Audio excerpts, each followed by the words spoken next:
बिस्मिल्लाहिर्रहमानिर्रहीम, अस्सलामु अलैकुम, सुबह खैर। आप देख रहे हैं एक्सप्रेसो, मैं हूँ हिना आदिल और मैं हूँ अली अनीक सैयद। उम्मीद आप खैर आफियत से होंगे और जनाब क्रिकेट एंजॉय कर रहे होंगे। आज चौथा रोज़ है और हमारी टीम जो है इस वक्त बाबर आजम और रिजवान के हाथों में है और ये दोनों सीनियर प्लेयर्स इस वक्त खेल रहे हैं। लेकिन इसके साथ साथ जो ताज़ा तरीन खबर आई है वो हम इनको बता दें। 28 अक्टूबर से जनाब हमारा जो है T20 सीरीज शुरू हो रही है जनूबी अफ्रीका के साथ। तो स्क्वाड्स का ऐलान कर दिया गया है और स्क्वाड्स के ऐलान में जो खास बात सामने आई है वो ये है कि इस स्क्वाड में बाबर आजम और नसीम शाह की दोबारा एंट्री हुई है, वापसी हुई है। तो ये सलमान अली आगा ही कर रहे हैं हमारे खुशहाल चीज है ये। हाँ, इसकी उम्मीदें बहुत ज्यादा हमने लगाई हुई थी। चले अल्लाह करे कि ये हमारी टीम के लिए अच्छी साबित हो। ये जो वापसी है दोनों की, बाबर आजम और नसीम शाह की, 15 रुकनी T20 स्क्वाड और 16 रुकनी वनडे जो स्क्वाड है उसका ऐलान कर दिया गया है। और शाहीन जो है वो कप्तानी कर रहे हैं वनडे स्क्वाड की। तो देखते हैं कि जी ये तब्दीलियां कितनी मस्बत साबित होती है हमारी टीम के लिए। वैसे कुछ तब्दीलियां आई हैं। अब्दुल समद, बाबर आजम, नसीम शाह इन्होंने तो रिटर्न किया है, लेकिन उस्मान तारिक वो पहली बार स्क्वाड का हिस्सा बन रहे हैं। वनडे सीरीज में जिनकी शमूलियत की गई है फैसल अकरम, हारिस रऊफ और नसीबुल्लाह। और ये भी बताया गया कि ये जो स्क्वाड्स अब जिनका ऐलान किया गया है यही स्क्वाड्स रहेंगे जनूबी अफ्रीका से T20 सीरीज और वनडे सीरीज के लिए और इसके अलावा ट्राई सीरीज के लिए जो कि श्रीलंका और जिम्बाब्वे के साथ खेली जाएगी। तो सलमान अली आगा T20 की क़यादत करेंगे, शाहीन शाह अफरीदी वनडे सीरीज की क़यादत करेंगे। और आपको ये भी बताते चलें कि 13 दिसंबर 2024 बाबर आजम का वो आखिरी T20 मैच था जो उन्होंने खेला था। और सलीम खालिक साहब हमारे साथ मौजूद हैं, उनसे तफसीलात जान लेते हैं। अस्सलाम वालेकुम सलीम खालिक साहब, ये जो अनाउंस की गई हैं तब्दीलियां थोड़ी सी आई हैं और वापसी हुई है खास तौर पर बाबर आजम और नसीम शाह की, कैसे देखते हैं आप? जी बहुत अच्छा फैसला है। मैं इस तरह से कहूँगा कि हमने एशिया कप में देखा उससे पहले भी कि हमें एक तजुर्बेकार प्लेयर की कमी महसूस हो रही थी जो वक्त गुजारे क्रीज पे और खुद भी खेले और दूसरे बैटर्स को भी खिलाए। कहा गया था कि बाबर को स्ट्राइक रेट उनका कम है, स्लो खेलते हैं, इसलिए बाहर किया गया है। लेकिन जो नए लोग आए थे वो तो उनसे आधी परफॉर्मेंस भी नहीं दिखा सके और वो भी उसी तरह स्लो खेल रहे थे। तो एक जरूरत महसूस हुई थी और एक माह पहले ही हमने खबर दी थी कि एशिया कप के लिए बाबर को भेजने की बात हुई थी। लेकिन बाद में ड्यूरिंग द इवेंट जब इंडिया से पहला मैच हारे, लेकिन फिर मुंतजमीन ने कहा था कि जी अगर कोई इंजर्ड हो तभी आप तब्दीली कर सकते हैं। उसी वक्त ये फैसला हो गया था कि बाबर आजम का कमबैक होगा साउथ अफ्रीका के खिलाफ T20 सीरीज में। लेकिन आकिब जावेद जो सेलेक्टर हैं और उनके साथ माइक हेसन, उनका कहना था कि जी यंग प्लेयर्स के साथ ही हमें खेलते रहना चाहिए। लेकिन पीसीबी ने इंसिस्ट किया था पहले भी और आकिब और उनको मना लिया हेसन को, वो भी इस चीज से कन्विंस हो गए। जिस तरह हमारी टॉप ऑर्डर बैटिंग फ्लॉप हो रही है कि बाबर जैसा एक सीनियर प्लेयर टीम में होना चाहिए, इसलिए उनका कमबैक हुआ है T20 में। उस्मान तारिक को भी शामिल किया गया है और अब्दुल समद भी आए हैं। नसीम शाह की भी वापसी हुई है और नसीम शाह भी एक अच्छे बॉलर है, पहले बड़ा अच्छा परफॉर्म करते रहे। इसी तरह फैसल अकरम, हारिस रऊफ और हसीबुल्लाह वो वनडे स्क्वाड में आए हैं और सलमान अली आगा को T20 स्क्वाड का कप्तान बरकरार रखा गया है। शाहीन आफरीदी को वनडे कप्तान बनाने का पहले ही ऐलान कर दिया गया है। एक और इसमें थोड़ी ऐसी चीज ये है कि फखर जमान जो है उनको T20 स्क्वाड में नहीं लिया गया है और हारिस रऊफ भी नहीं है। ये दो, हारिस रऊफ का तो ऑब्वियस था क्योंकि उनकी परफॉर्मेंस आखिर में जिस तरह से रही थी तो यही चांस था कि उनको नहीं लिया जाएगा स्क्वाड में। सुफियान मुकीम भी नहीं है, तो फखर, हारिस और सुफियान इन तीनों को पीसीबी ने एज अ रिजर्व प्लेयर रखा है T20 का। सलीम साहब, वैसे तो अगर परफॉर्मेंस की बात करें तो परफॉर्मेंस तो साइम अयूब की भी कोई इतनी खास नहीं है, लेकिन वो स्क्वाड का हिस्सा है। मैं आपसे बिल्कुल मुत्तफिक हूँ, ऐसा ही है। लेकिन जिस तरह मैंने आपसे कहा कि शायद इन्होंने ये सोचा हो, जैसे कोई भी ऐसा प्लेयर होता है जो परफॉर्म नहीं कर रहा होता लेकिन आपको लगता है कि यार ये टैलेंटेड है तो खिलाओ। और साइम अयूब को अगर हम देखें तो साइम अयूब का पूरा कैरियर ही इसी तरह गुजरा है कि बस लोग यही कहते हैं बहुत टैलेंटेड प्लेयर है, बहुत टैलेंटेड प्लेयर है, और फिर वो एक आध मैच में अच्छा परफॉर्म करते हैं, फिर मुसलसल लाइन लग जाती है और इंतजार ही रहता है मद्दाहों को भी और पीसीबी को भी, सेलेक्टर्स को भी कि शायद ये परफॉर्म कर जाए। तो उसी इंतजार में शामिल उन्हें कर लिया गया। अच्छा सलीम खालिद साहब, एक और चीज, उस्मान तारिक को पहली बार T20 इंटरनेशनल स्क्वाड में शामिल किया गया है, इसको कैसे देखते हैं? जी मौका देना चाहिए, हमें आगे भी देखते रहना चाहिए, लेकिन साथ में ये भी नहीं करना चाहिए कि बिल्कुल ही चले जाएं कि पुराने प्लेयर्स में ना, बिल्कुल ऐसा होना चाहिए कि सिर्फ नए प्लेयर पे चले जाएं। तो डिसीजन ठीक है। एक इसमें और T20 स्क्वाड में मैं बता दूं, Usman Khan as a wicket keeper वापस आए हैं और हमने देखा था कि इस शोबे में पाकिस्तान टीम को मसाइल का सामना करना पड़ रहा था। इसी तरह मोहम्मद रिजवान से कैप्टनसी तो छिन गई है वनडे की, लेकिन स्क्वाड में वो बरकरार है। तो सलीम साहब, बहुत बहुत शुक्रिया हमें स्क्वाड के मुतालिक बताने का, और स्क्वाड के मुतालिक बताने के बाद अब क्या कुछ होने जा रहा है आगे, स्क्वाड कैसी कारकर्दगी दिखाएगा, ये भी आने वाले वक्त में पता चल जाएगा। ये तो थी क्रिकेट की बात। अब सियासी गुफ्तगू करते हैं, क्योंकि वहाँ पर भी एक अखाड़ा जो है मौजूद है और हम देख रहे हैं कि धक्कम पेल जारी है। तहरीक इंसाफ ने कौमी असम्बली, सेनेट और पंजली की तमाम कायमा कमेटियों से इज्तिमाई इस्तीफे दे दिए, और उन इस्तीफों से पहले PTI के पास कौमी असम्बली में पब्लिक अकाउंट्स कमेटी समेत 5 अहम कमेटियों की सरबराही भी मौजूद थी, जबकि सेनेट में 8 और पंजाब असम्बली में 14 कमेटियों ने PTI के जो अरकान मौजूद थे।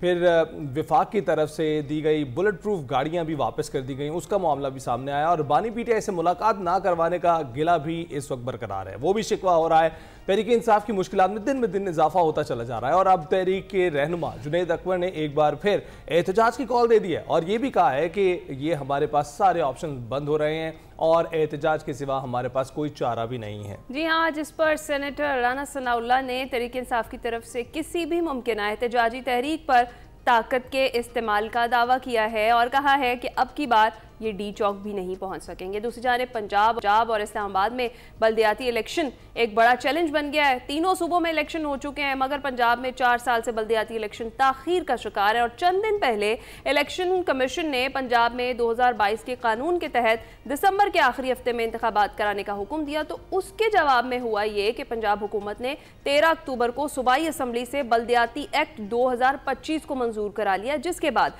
जो बल्दियाती एक्ट 2022 है वो मनसूख हो गया। कानून साजी के बाद पंजाब हुकूमत की दरख्वास्त पर इलेक्शन कमीशन ने हल्का बंदियों और बल्दियाती इलेक्शन का जो शेड्यूल है वो वापस ले लिया है। नए एक्ट के तहत बल्दियाती इंतखाबात करने का फैसला किया है, और पंजाब हुकूमत को हल्का बंदी रूल्स की तकमील के लिए 4 हफ्तों की मोहलत भी दे दी गई है। इन 4 वर्षों में पंजाब हुकूमत की जानिब से 6 मरतबा बल्दियाती एक्ट में तब्दीलियां की गई हैं और 2 मरतबा हल्का बंदियां भी हो चुकी हैं, जबकि 2 बार शेड्यूल भी जारी हो चुका है, मगर उसके बावजूद बल्दियाती इलेक्शन नहीं हो सके। ये सारी सूरत हाल है, इस पर हमने करनी है बात। हमें ज्वाइन कर चुके हैं आमिर लियास राना साहब, सियाकार हैं। अस्सलाम वालेकुम आमिर साहब, गुड मॉर्निंग, आप कैसे हैं? जी वालेकुम अस्सलाम, बिल्कुल ठीक ठाक। आमिर साहब, सबसे पहले तो जरा ये बताएं कि शहर इक़्तिदार का मौसम कैसा है? लाहौर वाले तो स्मॉग से जूझ रहे हैं, वहां की क्या सूरत हाल है? शहर इक़्तिदार का मौसम बेहतर हो रहा है, मजीद बेहतर हो जाएगा, लेकिन स्मोग नामी बीमारी नहीं है, शुक्र है यहाँ पे। और आपके यहाँ भी चूंकि मरियम नवाज का ये दूसरा साल है, एफर्ट तो बहुत नजर आ रही है कि चूंकि ये 4-5 साल कम से कम रेगुलर एफर्ट्स के बाद कुछ बेहतर हो सकता है। कि एक बहुत पुरानी बात है कि लंदन में भी इसी तरह एक दिन सुबह स्मोग थी, फिर उन्होंने एक तवील मनसूबाबंदी की, और आज भी सेंट्रल लंदन में कंजेशन चार्जेस हैं गाड़ियों पे, और वहाँ पे बहुत सख्त पाबंदियां हैं। तो पाकिस्तान के सामने तजर्बा भी मौजूद है, तो विल मौजूद होनी चाहिए थी, जो मेरे ख्याल में अब मौजूदा हुकूमत दिखा भी रही है, और टाइम तो लगेगा, अब आपको सहना भी पड़ेगा और हमें भी सहना पड़ेगा, हमें रिलीफ मिल जाएगा। सियासी मौसम की भी बात कर लेते हैं आमिर साहब।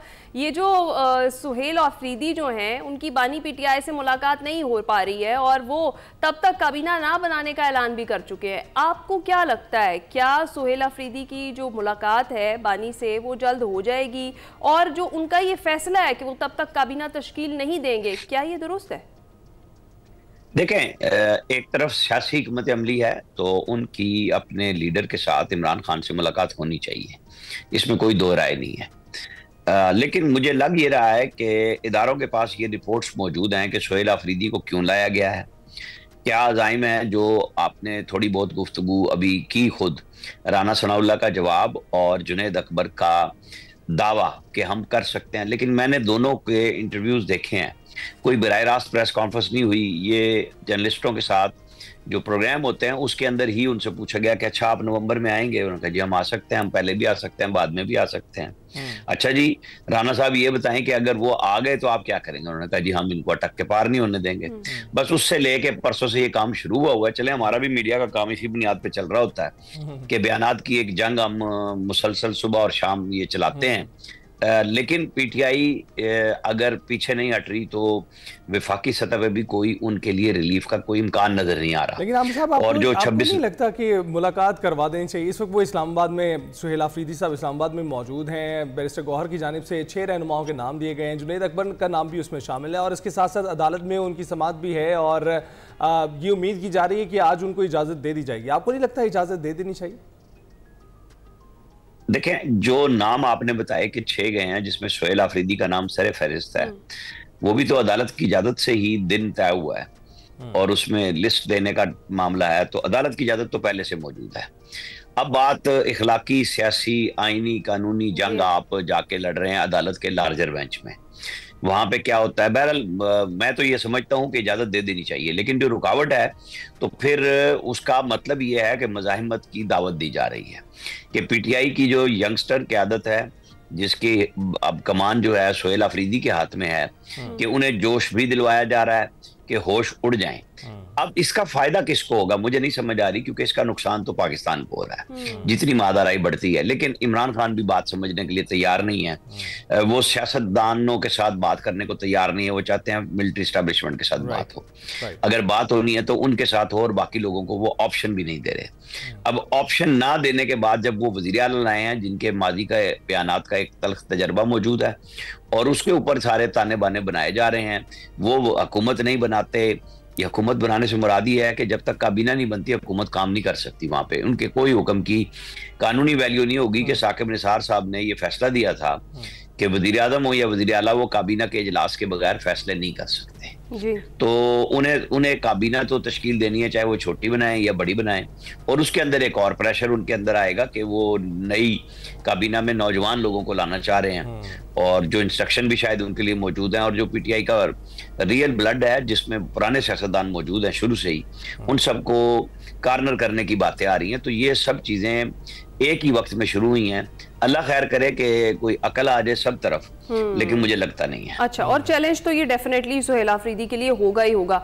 अच्छा आमिर साहब, एक और भी चीज़, बुज़दार प्लस भी इनको कहा जा रहा है और वो यही इसलिए कहा जा रहा है क्योंकि जो सुहेल आफरीदी हैं वो पहले दिन से ही कह रहे हैं कि वो कुछ भी कर जाएंगे और वो साबित करेंगे कि लोगों ने सही पाकिस्तान तरीके इंसाफ को वोट देकर और सही तब्दीली को चूज़ किया है। आपको लगता है कि उनकी जब मुलाकात हो जाएगी बानी पीटीआई से, और जिस तरीके से जुनैद अकबर का बयान भी है, वो हमने भी उसका जिक्र किया, आपने भी जिक्र किया, एक नई जो एहतजाज की कॉल है कोई वो दी जाएगी क्योंकि नवंबर करीब है और आपको याद ही है कि पिछले साल नवंबर में भी इनकी जानिब से इस तरह से एहतजाज किया गया था। उसके बाद से किसी किस्म का कोई मौसर एहतजाज कर भी नहीं पाई है पाकिस्तान तरीके इंसाफ। देखें, आपने बड़ी तवील बात इस बारे में, एहतजाज के बारे में कर दी। असल इशू यही है कि इमरान खान चाहते क्या है, और जो गवर्नेंस की बात है वो केपी में कोई बंदा नहीं मानता। सबके हालात सब कुछ सामने है। अली अमीन गंडापुर आए, वो बयानात की एक तूफान लेके आते थे, कफन पहन के जाएंगे, फलां करेंगे, वो जो इनका अपना वोटर है ना उसको लेके चल रहे हैं, एक बयानिए की जंग में लेके जा रहे हैं। लेकिन लोगों को सूबे के अंदर गवर्नेंस नाम की कोई चीज नहीं मिल रही, वहां अमन अमान नहीं मिल रहा, और अब भी कोई कोशिश नहीं हो रही। ये बयानिए की बुनियाद पे चल रहा है कि आप इस तरफ जाएं नहीं कि आपने कोई काम दिखाना है, आपको सूबों के मुकाबले की तरफ जाना चाहिए आपस में कि कौन आम आदमी के रिलीफ के लिए कितना काम कर सकता है। वहां रेस्क्यू 1122 वालों के पास रस्सी नहीं होती, वो तैराकी नहीं जानते, वो कश्तियां नहीं रखते अपने पास, तो टिकटॉकर भर्ती किए हुए हैं। तो ये सुबह, और ये वो वजीर आला का दौर था अली अमीन का जो कहता है पिछले 10 साल की मेरी जिम्मेदारी नहीं है, जबकि हुकूमत इमरान खान की है 12वें साल में, तो जिम्मेदारी तो पीटीआई की है। हर उस जिम्मेदारी से ये बरी जिम्मा होने की कोशिश करते हैं जिसका जवाब इन्हें देना होता है। ये एक नया बयानिया लेके आते हैं मुजाहिमत का, ताकि लोगों में ये चूरन बिकता रहे। इसमें छोटी सी बात आपसे करूं, आपने बल्दियात की पहले बात भी की, तो क्या इख्तियार दे दिया इन्होंने जो बड़े दाई थे कि हम तो बड़ा नया सिस्टम लाए हैं, बड़ा क्रिस्टल लाए हैं। पंजाब में तो बिल्कुल तनकीद ठीक है कि जब वहां पे इलेक्शन ही नहीं हो रहे, लेकिन जिन्होंने इलेक्शन कराए हैं, जी जिन्होंने इलेक्शन कराया ही नहीं उनको तो अलग से तनकीद है, लेकिन जिन्होंने कराया उन्होंने इख्तियार क्या दिया है? सिंध के अंदर क्या हो रहा है, पंजाब आप केपी में देख लें, उनके लोग रोज मुजाहरे कर रहे हैं, फंड्स नहीं है, इख्तियार नहीं है। तो बेइख्तियार बल्दियाती निजाम के ऊपर एक खर्चा है और ये ठीक ठाक बड़ा खर्चा है। पंजाब गवर्नमेंट के लिए मैं बिल्कुल ये नहीं कह रहा कि जी उन्होंने बहुत अच्छा काम किया है, भाई आप कराएं और इख्तियार दें ताकि कुछ सूबाई हुकूमत को रिलीफ हो कि जो बल्दियाती इदारे हैं वो अपना काम कर रहे हैं और सूबाई हुकूमत अपना काम करे। लेकिन यहाँ इख्तियारात रखे जाते हैं। तो मरियम नवाज साहिबा को जहाँ वो गवर्नेंस के लिए मेरे साहब में बहुत अच्छा काम कर रही हैं, बल्दियाती कानून को इस तरह होना चाहिए कि आम आदमी को उसके जरिए सुख मिले, रिलीफ मिले। बिल्कुल। और आमिर साहब, आप जहाँ पे बात करें कि दीगर सूबों में क्या सूरत हाल है, वहाँ पर इख्तियारात की मुंतकली नहीं हुई है, लेकिन चलें एक बॉक्स तो वो टिक कर रहे हैं ना, कानून के मुताबिक वो इलेक्शन करवा रहे हैं, वहाँ पर सीटों पर लोग मौजूद हैं, सिंबॉलिक ही सही, लेकिन लोग तो मौजूद हैं। यहाँ पर तो 2 बार हल्का बंदियां भी हो गई और उसके बाद भी मामला अभी तक लटक रहा है। बिल्कुल, मैं तो ये नहीं कह रहा कि वो लेतोलाल से काम जरूर ले रही है, पंजाब गवर्नमेंट बहाने कर लें, आप उसको कानून साजी का नाम दे लें, लेकिन वो इलेक्शन से जाना नहीं चाहिए। देखें पंजाब में 9 डिवीजन है, तो आप 3-3 डिवीजन करके करा लें। केपी में भी मरहलावार इलेक्शन हुए थे, आप यहाँ पे भी करा लें। आप सारे पंजाब को एकदम बल्दियाती इंतखाब के बुखार में ना मुब्तला करें, इंतजामी तौर पर सही सब कुछ है, आप इनको ले जाएं 3 मरहलों में, और जहाँ सैलाब आया उसको आखिरी मरहले में ले जाएं ताकि वहाँ रिहेबिलिटेशन का काम भी हो जाए। लेकिन बाकी जगहों पर आप कराएं, शुरू करें काम। अब आपको 1 महीना मिल गया है हल्का बंदियों का, तो फिर आप शुरू करें काम और उसके बाद शेड्यूल लें और बल्दियाती इलेक्शन होने चाहिए। तो आपको लगता है कि ये जो 4 हफ्तों की मोहलत मिली है, आपने जिक्र किया 1 महीने का, इसके बाद करवा लिए, शेड्यूल ले लिया जाएगा पंजाब हुकूमत की जानिब से और हो जाएंगे फिर बल्दियाती इंतखाबात? देखें मैं तो बार बार कह रहा हूं कि ये होने चाहिए, इसमें कोई दूसरी बात है ही नहीं। आइन कानून भी कहता है आपने, लेकिन कानून का सहारा लेते हुए जो आपके पास गुंजाइश है, आपने फिर कानून को तब्दील करके ये कहा है कि जी हम नया सिस्टम लेके आ रहे हैं, गैर जमाती कराएंगे और फिर उसकी एक खास मुद्दत के बाद उन सबको एक जमाती पोजीशन लेनी होगी। उसके अंदर क्वेश्चन मार्क तो आ रहे हैं, लेकिन जो भी आप करना चाहते हैं, सूबाई हुकूमत का इख्तियार है तो फिर कराएं, उसको डिले ना करें, बल्कि इसकी एक मैकेनिज्म बनाएं जो लोगों के सामने आए कि हल्का बंदियों को जो 4 हफ्ते में काम करना है उसको भी करें। इलेक्शन कमीशन को भी इन्वॉल्व होना चाहिए बड़ा खुलम खुला, क्योंकि 1-2 दफा मेरी चीफ इलेक्शन कमिश्नर से इस पे बात हुई है, वो बिल्कुल कहते हैं कि हमने पहले भी प्रेशर रखा और हम अपने काम से अब भी पीछे नहीं हटेंगे कि पंजाब को बल्दियाती इलेक्शन कराने चाहिए। इसी के नतीजे में उन्होंने शेड्यूल भी दिया था। बिल्कुल ठीक। आमिर साहब बहुत बहुत शुक्रिया हमसे गुफ्तगू करने के लिए। देखते हैं जनाब 1 महीने बाद ही सही बल्दियाती इलेक्शन होते हैं या नहीं। इसके अलावा महमूद खान अचकजई क्या अपोजिशन लीडर जो हैं के तौर पर एक बेहतर कारकर्दगी दिखा सकते हैं, कोई दरमियाना रास्ता निकाल सकते हैं, और सुहेल आफरीदी आज अब्बानी से मुलाकात कर पाएंगे या नहीं, ये सब कुछ देखना होगा। ब्रेक पर जाएंगे। Welcome back to Expresso. जी, आपको पता है कि इस साल खुसूसी तौर पर पाकिस्तान कुदरती आफात की जद में है। मानसून बारिशों और सैलाबों ने सैकड़ों कीमती जानें ले ली और हज़ारों ख़ानदान बेघर हो चुके हैं। ऐसे में जहां हुकूमती इदारे अपनी कोशिशें कर रहे हैं, वहीं इंसानियत की खिदमत के जज्बे से सरशार कुछ लोग मैदान अमल में हैं।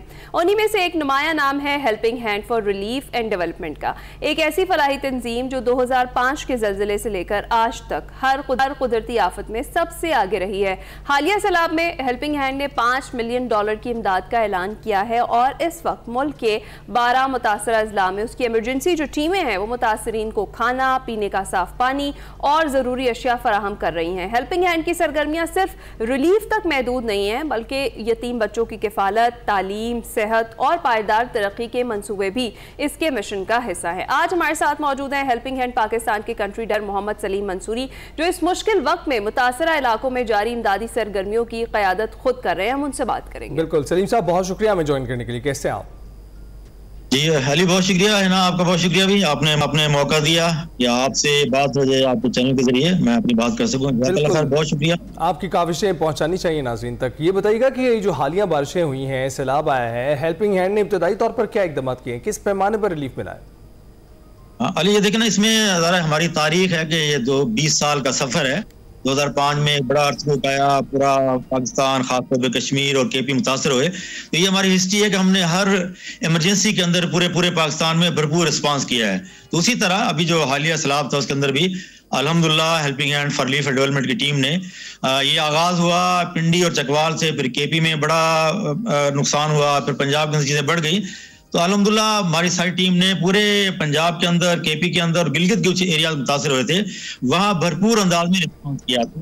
तो बेहतर हुए, पानी घरों के अंदर पका पका खाना दिया, मेडिकल कैंप उनके लिए इत्माम किए, फिर उसके लिए राशन का इत्माम किया गया। तो ये चीजें जो इब्तिदा के अंदर हमने की हैं, उससे कुछ रिलीफ मिला और लोग सबसे आसूदा हो गए।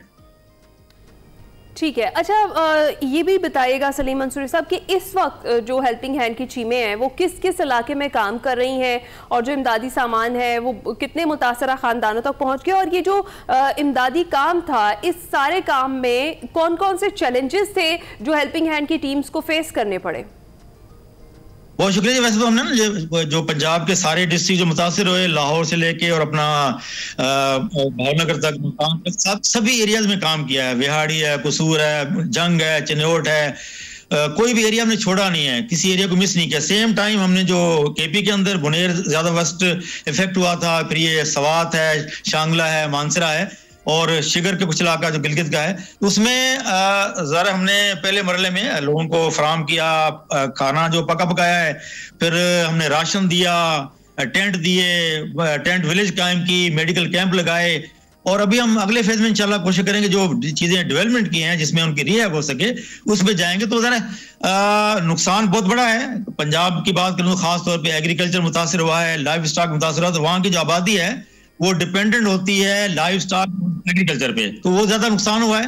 इस वजह से भी देख रहे हैं, हमने काम भी किया है, हम गवर्नमेंट से मिलकर काम भी करते हैं, तो आगे भी इंशाल्लाह करेंगे, और ताकि लोग अपने पांव पे खड़े हो सकें, रिहेबिलिटेशन हो सके, और ताकि जो जिंदगी की बहाली हो सके, तो इंशाल्लाह आगे जाके के इनके बिल्कुल आप जो रिलीफ के इकदाम कर रहे हैं, जो खिदमात दे रहे हैं, ये यहाँ तक महदूद नहीं, तालीम, सेहत और यतीमों की कफालत जैसे प्रोग्राम भी जारी है। जी, इसमें ना अली मैं अर्ज करूंगा कि हमारा 2005 से जो हमारी हिस्ट्री रही है उसमें हमने घर भी बना के दिए, यतीम बच्चों को अडॉप्ट किया, माजूर बच्चों को अडॉप्ट किया, माजूर अफराद की खिदमत की, स्किल के सेंटर्स बनाए बच्चों के लिए, खासतौर पे लाइवलीहुड के प्रोग्राम शुरू किए, और ये एंटरप्राइज डेवलपमेंट जो ना हमने कुछ छोटे मोटे कारोबार लोगों करा के उनको अपने पाँव पे खड़ा करने की कोशिश की है। इस तरह पानी के प्रोजेक्ट्स हैं जी,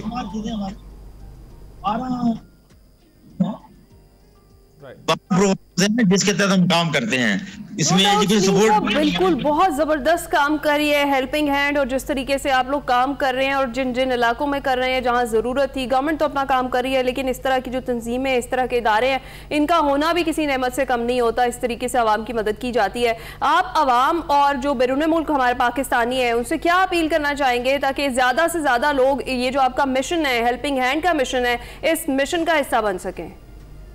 देखिए, ये मुमकिन नहीं था अगर ये जो सारी हमने सपोर्ट की है, अगर वहाँ का डोनर, वहाँ की मैनेजमेंट हमारे पीछे न खड़ी होती, पूरी सपोर्ट न करती, तो ये इतनी बड़ा ऑपरेशन मुमकिन नहीं था। इसलिए इस मरले पे मैं ये कहना चाहूंगा कि अभी भी जरूरत बहुत ज्यादा है, नुकसान बहुत ज्यादा हुआ है, लोग बहुत ज्यादा मुतासिर हुए हैं, तो जो डोनर है वो भी मजीद फोकस करे।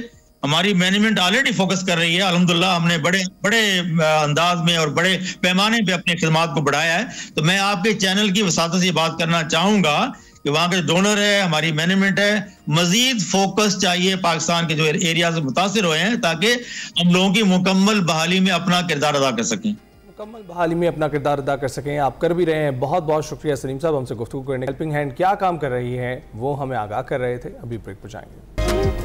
Welcome back. प्रोग्राम में आगे बढ़ते हैं। आपको बताते हैं कि लाहौर समेत मुल्क भर में इस वक्त स्मोक की अजारदारी है। लाहौर समेत दीगर कई शहर भी उसकी लपेट में हैं। अगर बात करें गुजरावाला की, इस वक्त 416 बताया जा रहा है, लाहौर 251 और कराची में 195 है। हालांकि पोर्ट सिटी है, लेकिन इसके बावजूद वहां पर भी इतनी स्मोक पाई जाती है।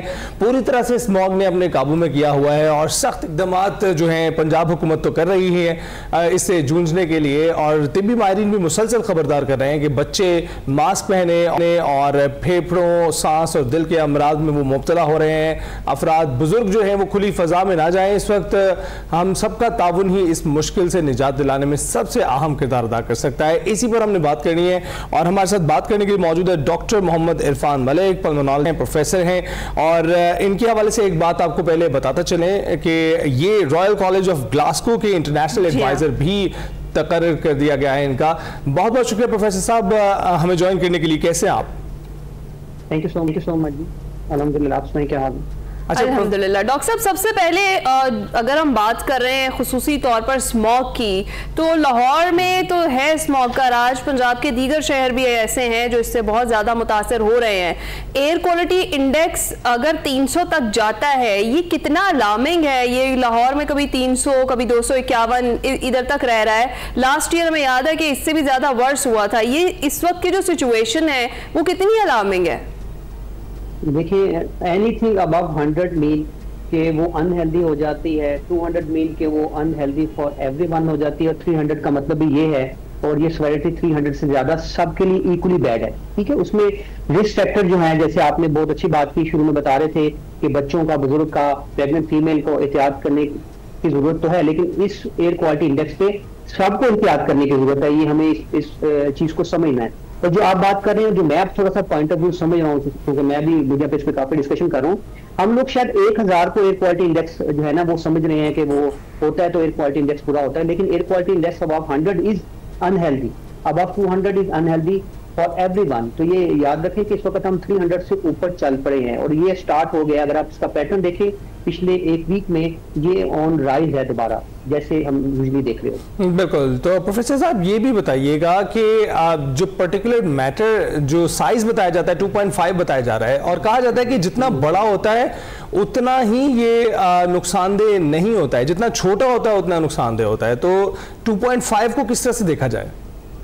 वेरी वेरी इंपॉर्टेंट जो आपने ये डिस्कशन स्टार्ट की है, और एयर क्वालिटी इंडेक्स तो हमने सबको बता दिया कि जी इतना है तो वो हमें हार्म कर रहा है, लेकिन जो सबसे important ingredient air quality index के अंदर है वो पार्टिकुलर मैटर 2.5 है, और 2.5 याद रखिए इसका साइज है 2.5 माइक्रोन से कम, और अगर हम इसको एक बाल से कंपेयर करें तो उससे भी 1000 गुना छोटा होता है, जिसका मतलब ये है कि ये पार्टिकल हमारे नाक से अंदर जाके और हमारी हवा की जो थैली है सांस में, जो कि करोड़ों की तादाद में मौजूद है, उनको डैमेज करता है, उधर भी डैमेज करता है, उसके बाद वो ब्लड में जाता है, ब्लड में अब्जॉर्ब होके, और हम बहुत बात कर रहे होते हैं लंग डिजीज की, सरप्राइजिंगली ये हार्ट अटैक का बायस बनता है। तो ये सिर्फ रेस्पिरेटरी डिजीजेस का इशू नहीं रहा, इसमें हार्ट अटैक ज्यादा हो जाते हैं, प्री मैच्योर बेबीज की प्रोबेबिलिटी बढ़ जाती है, रेस्पिरेटरी डिजीज जिनको है वो एग्रीवेट हो जाती है, जिनमें नहीं है उनमें सांस के जो डिजीजेज है उनके बढ़ने के चांसेस हो जाते हैं, उनमें डिजीज होने के चांसेस हो जाता है। अच्छा, तो प्रोफेसर साहब, एक और चीज़, ये स्मॉग से इस वक्त सभी लोग मुतासर हो रहे हैं। खुसूसी तौर पे हम जिक्र कर रहे हैं कि जो प्रेग्नेंट खवातीन हैं, छोटे बच्चे हैं, जो हमारे बुजुर्ग हैं, वो मुतासर हो रहे हैं। ऐसी सूरत हाल में सेल्फ मेडिकेशन भी की जाती है। हम में से बहुत सारे लोग ऐसे हैं जो सेल्फ मेडिकेशन ही करते हैं, हमें नहीं पता होता कि हम स्मॉग से मुतासर हुए हैं या कोई ये आया वायरल इन्फेक्शन है, कोई बैक्टीरियल इन्फेक्शन है। ये कितना खतरनाक साबित हो सकता है? और अगर आप इससे मुतासर हुए हैं, आपको फील हो रहा है कि आपका गला हल्का हल्का खराब हो रहा है या आपको सांस लेने में दुश्वारी हो रही है, तो आपको फौरी तौर पर करना क्या चाहिए? देखिए, अनदर इम्पोर्टेंट इशू है ये जो सेल्फ मेडिकेशन, अनफॉर्चुनेटली इसको जितनी दफा हम बात करेंगे उतना ही शायद हम अपनी कौम की हैबिट को चेंज कर सकें। और बदकिस्मती से सेल्फ मेडिकेशन का मतलब सिर्फ कोई एंटी एलर्जी लेना नहीं है, हम एंटीबायोटिक भी as a self medication use करते हैं। और 2030 में एक्सपेक्टेड ये है कि हमारी कोई 50 लाख पॉपुलेशन जो है वो एंटीबायोटिक रेजिस्टेंस उनकी डेथ हो सकती है। तो ये तो लम्हा फिक्री है हम सब के लिए कि हमें कोई भी मेडिसिन जो है वो डॉक्टर से पूछे बगैर यूज नहीं करनी चाहिए। देखिए, हम अब ट्रीटमेंट से पहले अगर हम ये समझ लें कि अगर किसी शख्स को शुगर होती है तो हम उसको ये एडवाइस कर सकते हैं कि आप चीनी का इस्तेमाल कम करें। लेकिन जिसको सांस का मसला है या जो स्मोक में रहता है उसको क्या हम कहें कि आप सांस की रफ्तार कम कर लें? तो ये तो पॉसिबिलिटी नहीं है ना। तो हम तो उसको यही कह सकते हैं कि आप इसको अवॉइड करें। तो avoidance is the best policy. तो अवॉइडेंस के लिहाज से उसको मास्क पहनना, जो कि आप लोगों ने अच्छी तरह बता दिया। जो दूसरी इंपॉर्टेंट चीज है जिसको इग्नोर किया जाता है वो आईज को भी कवर करना चाहिए, बिकॉज इसकी अब्जॉर्प्शन आंखों से भी होती है, आंखों में इरिटेशन स्टार्ट होती है, आंखों से भी अब्जॉर्प्शन होती है। तो ये दो चीजों को आपको अवॉइड करना है। जहां तक बात रही कि जब ये स्टार्ट हो जाए, तो जब ये स्टार्ट हो जाए और आपको अगर रेस्पिरेटरी कोई डिजीज नहीं है तो आप सूदिंग चीजों के लिए I will allow you people कि आप कावा ले सकते हैं, आप कोई ऐसी चीज ले सकते हैं, जैसे सूप ले सकते हैं जो आपको लोकल इफेक्ट करेगी, क्योंकि फिर ये नेचुरल रिस्पॉन्स इसको चाहिए होता है। तो एक आध एंटी एलर्जिक आप ले सकते हैं। अगर आपको फीवरिश फीलिंग है, फीवर है, तो फिर आप उसके मुताबिक दवाई लें। एंटीबायोटिक का कोई रोल नहीं। अच्छा, ये बड़ा इंपॉर्टेंट सवाल है, हमसे पूछा जाता है। मैं आपको एक कंसेप्ट क्लियर कर दूं अब सबका, आपके प्रोसेस से सारी पब्लिक का जो सुन रही है। देखिए, जब अल्लाह ताला ने हमारे नाक से लेके फेफड़ों तक जो हवा का सिस्टम एक बनाया वो ऐसा है कि नाक से लेके जो ही ये हवा हमारी थैलियों तक पहुंचती है तो ये ऑटोमेटिकली हमारे बॉडी टेम्परेचर पे आ जाती है। इस कंसेप्ट को समझे, चाहे बाहर -10 डिग्री सेंटीग्रेड है, चाहे बाहर 40 डिग्री सेंटीग्रेड है, जब उसने नाक से हमारे हवा की थैली में जाना है तो उसने 37 पे आना है। तो आप उसको गर्म करके या ठंडा करके किस चीज को सुकून देना चाहते हैं? अगर आपका ख्याल है आप लंग्स को सुकून देना चाहते हैं तो वो उसमें आप कामयाब नहीं हो सकते। हाँ, अच्छा। जो लोकल इफेक्ट है, नोज का इफेक्ट है, उस पर कुछ सूदिंग इफेक्ट आ सकता है, लेकिन इसका किसी भी ट्रीटमेंट मॉडलिटी में कोई बेनिफिट रोड नहीं लिखा हुआ। ये मैं आपको क्लियर कर दूं। इस कांसेप्ट को अगर आपको क्लियर हो चुके हैं तो जो ह्यूमिडिफिकेशन टेम्परेचर मेंटेनेंस है वो नाक से लेके हवा की थैलियों तक अल्लाह ताला ऑटोमेटिकली कर देते हैं। राइट, तो ये भी बताइएगा प्रोफेसर साहब कि अभी जो बहुत सारे बच्चे हैं वो इसकी लपेट में आ रहे हैं, मुसलसल खांस रहे हैं, बुखार उनको नहीं हो रहा लेकिन खांसी खत्म नहीं हो रही, तो ऐसी सूरत हाल में क्या किया जाए? देखिए, अगर तो ये बार बार इनको इस मौसम में हो रहा है तो फिर तो आपको एक खतरे की घंटी बज जाती है। इसका मतलब है कि आपको बच्चे को कोई ना कोई एलर्जी या जिसको हम आम जुबान में दमा कहते हैं ये हो सकता है, और अगर ऐसा है तो उसकी मेडिसिन स्टार्ट कर दें। अगर उसकी मेडिसिन स्टार्ट करेंगे तो इसकी फ्रीक्वेंसी, इसके होने के चांसेस कम हो जाएंगे। और एक इंपॉर्टेंट चीज, आप जिन लोगों को हाई रिस्क ग्रुप है उनको प्लीज फ्लू की वैक्सीनेशन जरूर लगाएं, क्योंकि फ्लू जो है वो गेटवे है, जुकाम गेटवे है अदर इन्फेक्शन के लिए, और फ्लू की वैक्सीनेशन हर शख्स को लग सकती है, नमूनिया की अबव 60 लग। बिल्कुल ठीक है, और ये बहुत जरूरी है। बहुत डॉक्टर मोहम्मद इरफान मलिक साहब हमारे साथ मौजूद थे और स्मॉग से हम सब मुतासिर हो रहे हैं, किस तरीके से बचाव करना है वो बता रहे थे, और अपनी आंखों और अपने चेहरे को कवर करके बाहर निकले जब भी आपने बाहर निकला, ये सबसे पहली एहतियात है जो आप कर सकते हैं। अभी हम जाएंगे ब्रेक पर। Welcome back to Expresso. अभी आपको लिए चलेंगे सुबह सवेरे सिरन किनारे, और ये भी आपको बता देते हैं जाने से पहले कि ये इस सीरीज की आखिरी एपिसोड है, तो उम्मीद है आप इसे भी बहुत एंजॉय करेंगे।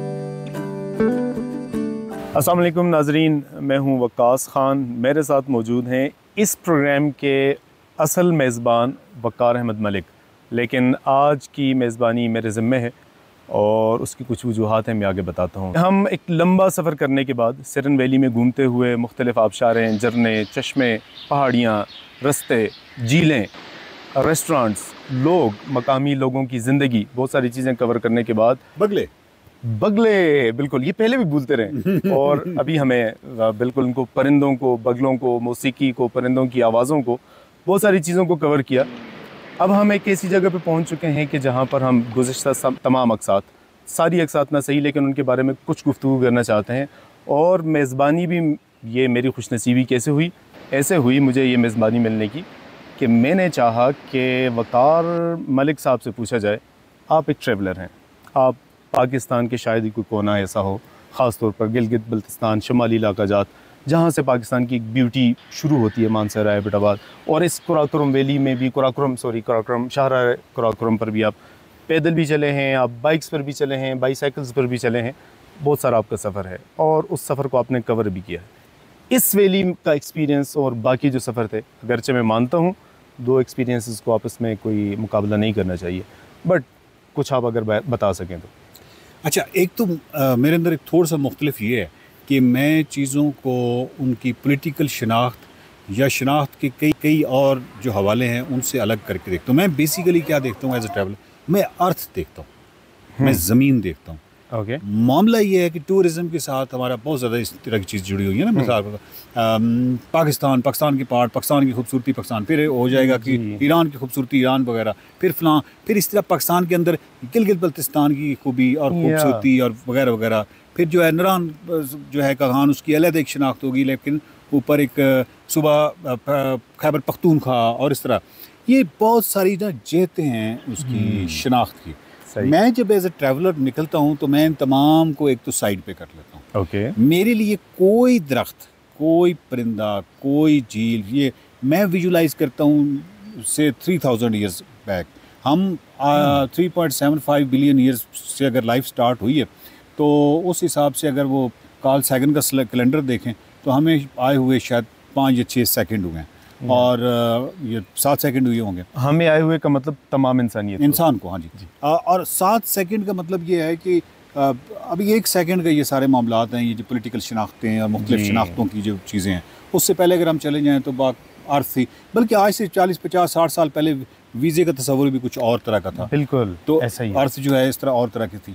तो मैं एक तो उस हवाले से देखता हूँ, और फिर डेफिनेटली मेरे लिए तो वो मानी नहीं रखता कि कौन सा सूबा है, मेरे लिए नेचर है, और नेचर यहाँ पे बहुत लाउड है, बहुत खूबसूरत है। सरन वैली अनएक्सपेक्टेड इसलिए क्योंकि मेरे ज़हन में था कि शायद नेचुरल ब्यूटी तो बहुत होगी, लेकिन पॉपुलेशन की ज़्यादती की वजह से और ट्रैफिक और रश, ये कुछ मेरे जहन में था, और बहुत ज़्यादा इस तरह का होगा कि वो शायद ये वाला शोर जो इंसानी शोर है, इसमें ये दूसरी वाली नेचर जो है ये शायद दबती होगी। ऐसा तो नहीं है, ये तो बिल्कुल है उलट है। बल्कि मुझे बहुत सारी जगहों पे अस्तोर की तरह या इस तरह की कोई खूबसूरत फीलिंग्स आई हैं जो कि बहुत ही लश्करीन और बहुत ही ज़बरदस्त है। So amazing and wonderful experience. Waqar भाई, आपने बहुत अच्छा नोट करवाया, और मैं अपने व्यूवर्स को, नाज़रीन से ये ज़रूर कहूँगा कि इस चीज़ को हमें साथ लेकर चलना चाहिए। फ़लाँ की खूबसूरती शनाख्तों से बाहर निकल कर उसको ज़मीन के हिसाब से देखा जाए। स्टिल मैं इस सवाल फिर रिपीट करना चाहूँगा। आपने बहुत अच्छा बताया कि नेचर यहाँ पे दबी नहीं है, नेचर बल्कि कुछ जगहों पर तो हमने व्यूवर्स को दिखाया भी कि इंसानी अमलदारी के बावजूद भी नेचर ने अपना डोमिनेंस शो किया है। पत्थरों के अंदर से दरख्त निकल रहे हैं, सब्ज़ा निकल रहा है। आपने इस इलाके को इस पॉइंट ऑफ व्यू से, एक ही आपने अर्थ ऑब्ज़र्वर के नुक्ते नज़र से आपने पेश किया और देखा। अब हम इंसान के नुक्ते नज़र से, एक ट्रैवलर के नुक्ते नज़र से, उस ट्रैवलर के नुक्ते नज़र से कि जिसको शॉर्ट टाइम, थोड़े से वक्त के लिए लॉन्ग वीकेंड में आ रहा है, 2-4 छुट्टियां उसमें आ रहा है, अपनी फैमिली को लेकर आ रहा है, उसको कोई सेफ्टी, सिक्योरिटी और ख़ूबसूरती तीनों चीज़ें चाहिए।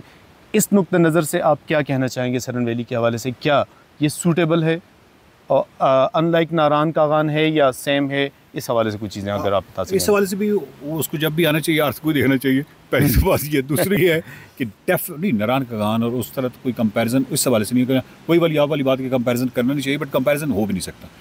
ये बिल्कुल इस तरह की खूबसूरती है। मसलन आप किसी भी वैली में जाते हैं, आपका दिल किस बात पे दुखेगा? दरख्तों को ज़ख्मी किया हुआ है, उनके ऊपर नाम और पत्नी क्या क्या लिखा हुआ है, वॉल चॉकिंग की भरमार है। वॉल चॉकिंग तो खैर यहाँ पे थोड़ी है, और इसी तरह बहुत सारी ऐसी चीज़ें हैं जो आपको तकलीफ़ देती हैं जहाँ पे टूरिज़्म ज़्यादा होता है। यहाँ वो चीज़ नहीं है। जब आप यहाँ आते हैं, और बहुत सारी चीज़ों में इतनी ओरिजिनलिटी है कि बस कहीं कहीं बिजली का कोई खंबा शायद नज़र आ जाए या कोई ह्यूमन की उस तरह, अदरवाइज़ नहीं है। बहुत सारा ओल्ड आर्किटेक्चर भी मौजूद है। और पाकिस्तान जो है वो इस हवाले से तो बिल्कुल एक्सेप्शनल है। मैं बिल्कुल महबूल वतनी की वजह से नहीं कह रहा, ये ऑब्जेक्टिव एनालिसिस कर रहा हूँ कि पाकिस्तान हॉस्पिटैलिटी के हवाले से एक हैरान कुन मुल्क है, और ये किसी भी गैर मुल्की के उस हवाले से आप देखें तो बहुत हैरान कुन मुल्क है। मतलब इस लेवल की हॉस्पिटैलिटी है। उस सिरन के अंदर बहुत ज़बरदस्त है। 2 चीज़ें मैंने नोट की हैं। पीस, मतलब इतना पीस है, इतना कमाल है, और अल्लाह इसको नज़र बद से बजाए। It's so beautiful. और उसके दूसरी तरफ ये है कि जो हॉस्पिटैलिटी है ये पूरी सिरन वैली में, इंक्लूडिंग ये पूरा शंक्यारियो, यहाँ से आप, ये नहीं हो सकता कि आप किसी से कोई चीज़ लें और वही ट्राइबल कल्चर कि वो पहले 1-2 दफ़ा जिद करेगा कि नहीं आप रहने देना। और ये चीज़ सलामत रहेगी, डेफिनेटली सलामत रहेगी। हमने बहुत सारी वैलीज़ में देखा कि वो सलामत रहीं। बाद में मुतासिर इसलिए होने शुरू हो जाती है कि वो बेसिकली अब कहते हैं एक दफ़ा कि नहीं आप पैसे रहने दें, तो बीच भी कुछ लोग ऐसे आ जाते हैं, कहते हो छोड़ फिर वो कहते हैं नहीं, ये मतलब ये है कि वो एक ट्राइबल कल्चर है, वो उनको बड़ा अजीब सा लगता है कि एक मेहमान से ना वो करते हुए, तो उनके अंदर जेनेटिक्स में आ रहा है। तो उनकी इस चीज़ का एहतराम करें और पैसे लाजमी दें ताकि ये चीज़ सलामत रहे। कहने सुनने को भी बड़ी अच्छी लगती है। अगर ये बात पैसों वाली ऐसी भी है कि अगर हम थोड़े से पैसे होते हैं, आपको पता ना वो उस तरह को महंगाई नहीं है यहाँ पर। ऐसा नहीं है कि आप चाय पी रहे हैं तो आपसे कहेंगे भी वो इतने ज़्यादा पैसे बन गए। Not at all. खाना भी खा लें तो आपको लगता है कि यार 500,000 रुपये में के अंदर 2-3 बंदों का खाना आ जाता है। तो अगर हम देते रहेंगे, सॉरी कितना आपने कहा? 500,000 रुपये के ज़्यादा कह दिया, बहुत ज़्यादा कहा। सिरन वैली भी इस तरह नहीं है। ऐसा ही है जी। और होगा ये कि अगर हम ये जो थोड़े पैसे हैं इसमें उनका खर्चा निकलता चला आएगा। मकामी लोग जाहिर है कि वो आपकी तरफ देख रहे होते हैं, वो उनके लिए एक कमर्शियल एक्टिविटी भी होती है। अगर उनका काम कारोबार रोज़गार चलता रहेगा तो वो अपनी एक्टिविटी और अपनी तहज़ीब, अपनी सकाफ़त और अपनी अखलाकियात दोनों को साथ लेकर चल पड़ेंगे। लेकिन अगर हम भी कहीं पर उनकी मासूमियत का, उनकी कबाइलियत को एक्सप्लॉइट करना शुरू कर देंगे तो फिर जाहिर है कि हर अमल का एक रद्द अमल होता है। लोग फिर हर अच्छे आदमी को भी उसी तरह का चालाक समझेंगे और उससे डरेंगे, और फिर डर कर वो अपने लिए कोई डिफेंस मैकेनिज़्म बना देंगे। एंड देन फिर कभी ना, खुदा न खास्ता, हम चाहते हैं ऐसा कभी ना हो, लेकिन कहीं ऐसा ना हो कि एक ऐसा वक्त आए कि जिन चीज़ों को आज हम बयान कर रहे हैं, एडमायर कर रहे हैं, अप्रिशिएट कर रहे हैं, कल को ये कहीं खो जाएं। वकार साहब, एक और ख़ास चीज़ मैं आपसे पूछना चाहता हूँ।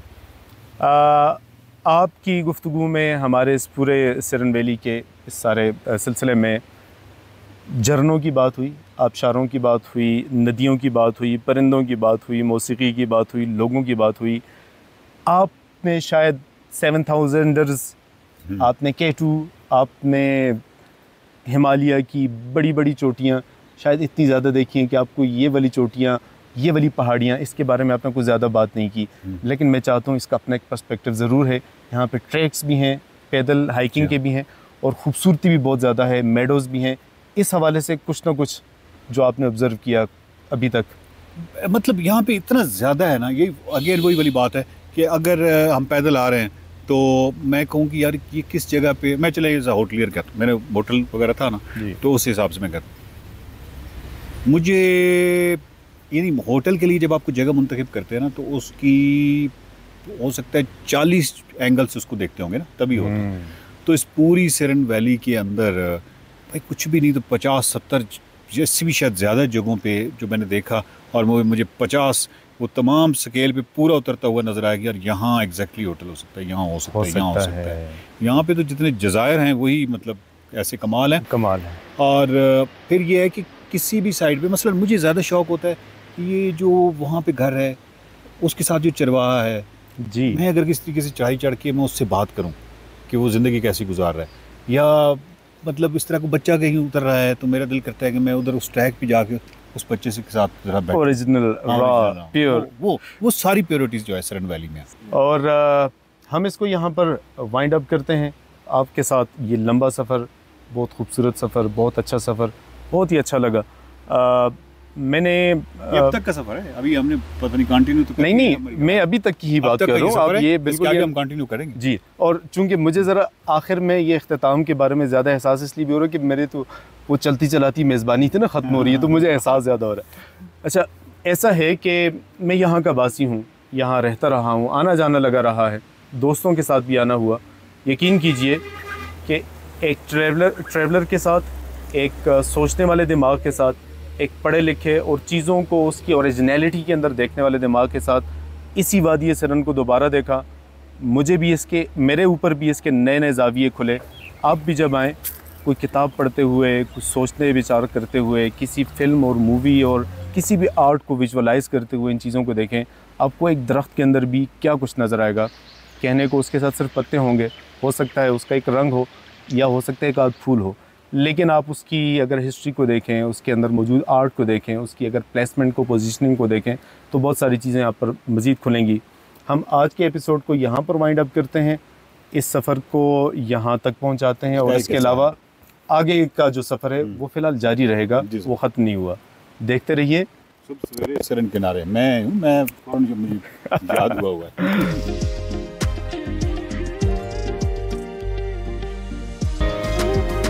Welcome back. पाक अफ्रीका टेस्ट सीरीज की बात करते हैं। तो जनाब, हम आपको पहले कह चुके थे, एक बार पहले हम बात कर चुके हैं क्रिकेट की, स्क्वाड्स के ऐलान की हमने बताई तफसील आपको। लेकिन इस वक्त जो सीरीज जारी है, जो दूसरा टेस्ट जारी है, चौथा रोज उसका है, हम ये खदशा जाहिर कर रहे थे कि हमारी टीम सेकंड इनिंग्स में कोई 100 की लीड भी ना दे पाई तो क्या होगा। वो तो हम उस वक्त तो मजाक कर रहे थे, लेकिन इस वक्त हकीकत में बदलता हुआ नजर आ रहा है। आपको बताते चलते हैं, जो ताज़ा तरीन सूरत हाल है, 105 रन पर पाकिस्तानी क्रिकेट टीम खेल रही है। लेकिन अफसोस की बात यह कि 6 विकेटें गिर चुकी हैं। आज दिन की शुरुआत जो है बाबर आजम और मोहम्मद रिजवान ने की, और हम तकिया किए बैठे थे कि 2 सीनियर खिलाड़ी हैं, फ्रेश आए हैं, कुछ अच्छा स्कोर करेंगे। लेकिन 49 से उन्होंने खेल की शुरुआत की। बाबर आजम ने 1 रन बनाया और LBW हो गए। और अभी जो 16 रन से मोहम्मद रिजवान ने आगाज़ किया था वो 2 रन बनाकर आउट हो गए हैं। तो ये सीनियर खिलाड़ियों की सूरत हाल है जिसकी पाकिस्तानी क्रिकेट टीम जो है उसको सबकत हासिल है 34 रन की, और 100 रन बनाने में भी अभी काफ़ी रन बाकी हैं। तो मोहम्मद अवैस इस वक्त हमारे साथ मौजूद है, सीनियर स्पोर्ट्स तजज़ियाकार हैं। अवैस, बहुत बहुत शुक्रिया हमें ज्वाइन करने के लिए। कैसे हैं आप? अल्लाह का शुक्र, परफॉर्मेंस के बाद तो बिल्कुल भी ठीक नहीं है जो भी हालात चल रहे हैं। मैं यही पूछने वाली थी वैस के मैच देखने के बाद आपकी तबीयत कैसी है, क्या कमेंट करेंगे? इसलिए मैच जब बाबर आउट हुआ इसलिए मैच उसके बाद देखा ही नहीं। आपने जब मुझे कहा वैस मुबारक को 6 आउट हो गए तब मैंने देखा स्कोर कार्ड के क्या चल रहा है। लेकिन जो सूरत हाल इस वक्त पाकिस्तान टीम के देखेंगे ऑब्वियस होना था। जब आप बात करते हैं पाकिस्तान टीम की, खास करके हिस्ट्री की बात करें, जब सेकंड इनिंग्स आती है जहां पर आपने इनिंग्स को बिल्ड करना है या आपने जाके इनिंग्स को खास करके विनिंग नोट पे खत्म करना है, तो आपकी बैटिंग स्ट्रगल करती हुई आपको नजर आती है। अगर आप इस टेस्ट मैच में, इससे पिछला टेस्ट मैच आप उठा के देखें, जो पहला टेस्ट मैच था उसके अंदर भी आपने पैचेस के अंदर स्कोर देखा, आपने कोई एज सच को बड़ी परफॉर्मेंस होती है, कितना अरसा हो गया आपको देखे हुए कि पाकिस्तान के किसी टीम के प्लेयर ने 150 स्कोर किया, 200 स्कोर किया।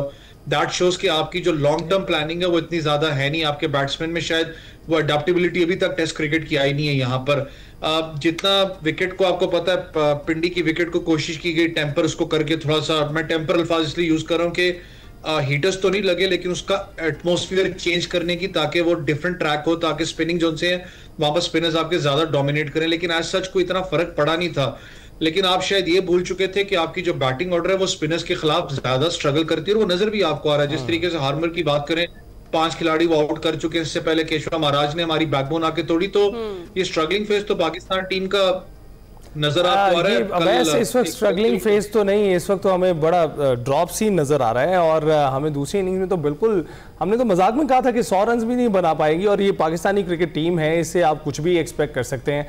और जब भी हम तवक्को रखते हैं इनसे कि जनाब ये अच्छा परफॉर्म करेंगे, उस वक्त बिल्कुल बल्ला उठाना से भी माजत कर लेते हैं, और जब हम एक्सपेक्ट कर रहे होते हैं बिल्कुल परफॉर्म नहीं करेंगे, उस वक्त ये मैच जीत जाते हैं। आपने पहले टेस्ट मैच में देखा ही होगा। क्या उम्मीदें लगाना छोड़ दें फिर हम? देखिए, आपका टेस्ट चैंपियनशिप है, और अगर आप चाहते हैं कि आप टेस्ट चैंपियनशिप का फाइनल खेलें, तो मैं लास्ट टाइम भी एक बात की थी कि आप ये जो शॉर्ट टर्म प्लानिंग है इससे कभी भी आप फाइनल नहीं जीत सकेंगे। मुझे पता है इस वक्त टेस्ट चैंपियनशिप के टेबल की बात करूं तो पाकिस्तान शायद दूसरे नंबर पर मौजूद है, क्योंकि पाकिस्तान ने वो बड़े मार्जिन से मैच जीता था। आई गेस पता नहीं पॉइंट्स टेबल शायद 100 के करीब, अगर मैं गलत नहीं, कुछ ऐसे, सॉरी 12 के करीब है उसके, मुझे याद है पॉइंट्स टेबल। पाकिस्तान ऑस्ट्रेलिया के बाद सेकंड नंबर पर मौजूद है इस वक्त टेबल के ऊपर। लेकिन अगर आप लॉन्ग टर्म प्लानिंग नहीं करके सोचेंगे, आप इसी चीज पे लगा के रखेंगे जी अपना, ठीक है होम कंडीशंस, आप अपनी टीम को एक एज देते हो, आपके 2 टेस्ट मैचेस हैं, आप कोशिश करोगे दोनों जीत के आप टेस्ट चैंपियनशिप के टॉप ऑफ द लाइन के अंदर रहे। लेकिन अगर आपकी टीम ने सीना कंडीशंस में जाके खेलना हुआ तो ये आपकी टीम फिर बैट्समैन आपके फ्लॉप होंगे, क्योंकि जहां पर बाउंसी ट्रैक होगा हमारे बैट्समैन कंप्लीटली फ्लॉप आपको नजर आते हैं। ये आपकी शॉर्ट टर्म प्लानिंग जो सी वो ज्यादा नुकसानदेह पाकिस्तान टीम को नजर आती है। कल एक सबसे बड़ी जो हमारे जो एक रन हमें पड़े जिसमें रबाडा ने स्कोर किया, मैं बड़ा हैरान था कि आपके पास पुरानी बॉल थी और पुरानी बॉल रिवर्स स्विंग होती है, यहाँ तक कि स्पिनर्स उसको ज्यादा यूटिलाइज करते हैं। आपने आके उस बॉल को ही चेंज करके आपने, मुझे नहीं पता डिसीजन क्योंकि कलेक्टिवली होता है, बाहर जो कोच बैठे हैं, कैप्टन का होता है, सीनियर प्लेयर्स का होता है, आपने न्यू बॉल ले ली। न्यू बॉल से फायदा उनको क्या हुआ, उनको रन ज्यादा मिल गए, उन्होंने आते ही मारदार स्टार्ट कर दी। हमारे कप्तान का उन्होंने, बाडा ने स्वागत भी बड़ा अच्छा किया कि आए जी अपना T20 आप वनडे के कप्तान बने, बताते हैं क्रिकेट क्या है। तो ये चीजें पाकिस्तान क्रिकेट को थोड़ा सा मैं कहता हूँ कि साइकोलॉजिकली अंदर स्ट्रांग होना पड़ेगा। रेस्ट कल भी प्लेयर से मेरी बात हो रही थी, उन्होंने कहा कि अगर हम 150 करने में कामयाब होते हैं तो पाकिस्तान, हम इतना है बॉलिंग लाइनअप कि हम शायद इनको टफ टाइम दे दें। लेकिन जो सूरत हाल इस वक्त लग रही है, क्योंकि पाकिस्तान की जो हाल तो खराब ही लग रही है और तकलीफ दे भी लग रही है। मुझे तो लग रहा है कि किसी किस्म की कोई उम्मीद रखनी नहीं चाहिए इनसे। अच्छा, दूसरी तरफ चलते हैं, जो T20 और वनडे स्क्वाड का ऐलान हो गया है और T20 में बाबर आजम और नसीम शाह की वापसी हुई है, इसको आप कैसे देखते हैं? देखिए, ये तो बहुत अरसे से आपको पता है बाबर वाली बात चल रही थी कि उनको T20 क्रिकेट में वापस आना पड़ेगा। रिजवान और बाबर का स्पेसिफिकली था, फिर कहा गया कि इन दोनों में से एक प्लेयर खेलेगा और वो बाबर का ज्यादा हमें नजर आ रहा था। खबरें ये भी हैं कि बाबर को कहा गया कि आपने तीसरे नंबर पे आके बैटिंग करनी है, तीसरे चौथे नंबर के ऊपर आके बैटिंग करनी है, आपसे ओपन नहीं करवाया जाएगा। एक सेट पैर आपका जरूर चल रहा है। लेकिन साइम अयूब पर थोड़ा सा मैं इसलिए हैरान था कि जितने चांसेस उनको दिए गए, एशिया कप में भी आसच को परफॉर्मेंस की थी, लेकिन विद द बॉल ऑब्वियसली वो इफेक्टिव, उनको वापस चांस दिए। लेकिन सबसे ज्यादा खुशी उस्मान तारिक की मुझे है, वो जो ऑफ स्पिनर है, आपको पता है उनका एक्शन भी रिपोर्ट हुआ था, फिर उसके बाद मुझे याद है कि एक्शन रिपोर्ट होने के बाद उन्होंने लीग क्रिकेट खेलने जाना था, उनको जो क्लियरेंस रिपोर्ट है वो बहुत ज्यादा देर से दी गई, बहुत से लीग क्रिकेट उनके मैचेस भी वो नहीं खेल सके, लेकिन उसकी performance back to back performances आपको नजर आई, चाहे T10 में बात करें, चाहे आप कैरेबियन प्रीमियर लीग में बात करें, तो एक अच्छा एसेट पाकिस्तान टीम का। हसीबुल्लाह को आप वापस लेके टीम में आ रहे हो, दैट शोज के आपके पास बैकअप विकेट कीपर का एक थोड़ा सा जो साइकोलॉजिकली आप लेके जा रहे हो कि बैकअप विकेट कीपर भी आपको जरूरी चाहिए, तो आप उसको तैयार कर रहे हो यहाँ पर। लेकिन रिजवान का T20 से ड्रॉप होना मुझे पता है बहुत से क्वेश्चन मार्क्स भी उठा देता है, लेकिन शायद इस वक्त जो मिडल ऑर्डर की बात करें तो फखर जमान को आप रिजर्व कैटेगरी में रख रहे हो, मुझे समझ नहीं आई क्यों, क्योंकि फखर जमान एक ऐसा प्लेयर है लॉन्ग हैंडल यूज करने वाला चौथे नंबर पे, जो कि स्पिनर्स के खिलाफ अच्छा डोमिनेट करता है, उसने परफॉर्म भी करके दिया, फिर भी उसको रिजर्व में रखना कैटेगरी में मेरे लिए समझ से बालातर था, क्योंकि आपने T20 वर्ल्ड कप की तैयारी करनी है। यहाँ तक खबरें भी आ रही थी, आई डोंट नो कितनी ऑथेंटिक है इसके अंदर, के शायद T20 की जो कप्तानी है उसके ऊपर भी तलवार लटकी हुई है, शायद इसके बाद फैसला हो कि कप्तान कौन बनेगा इस T20 का। जब भी कोई बड़ा टूर्नामेंट आता है, ये चॉप्स एंड चेंजेस जितनी हमारी टीम के अंदर होती हैं, पूरा का पूरा कॉम्बिनेशन डिस्टर्ब करते हैं। अगर आप दिन में रख रहे हो कि यही लड़के हमने लेके जाने हैं, तो प्लीज इनके साथ कैरी करें। लेकिन मुझे एक सवाल पाकिस्तान क्रिकेट बोर्ड से कि इरफान न्याजी का कसूर क्या है? उसने T20 में परफॉर्म किया, वैसे आपको मुबारकबाद देते हैं, बेस्ट में कहता हूं कि आपका वो सॉरी टू कट यू, एक और आउट हो गया है। मैंने कहा दुख की बात है, पहले बता दूं बॉलर्स ही रह गए क्रिकेट पे आते हैं, T20 पर टेस्ट छोड़ दें आप, हम T20 पे आ जाएंगे। लेकिन 105 रन बनाए हमने, 7 आउट हो गए हैं, 34 रन की लीड है। 34 रन की क्या लीड है? जो मेरा तो ख्याल है कि आज ही मैच खत्म हो जाएगा, बात करने की जरूरत नहीं है अली और अवैस, मैं आपको कहूंगी इसके ऊपर आप स्क्वाड पर ही बात करें।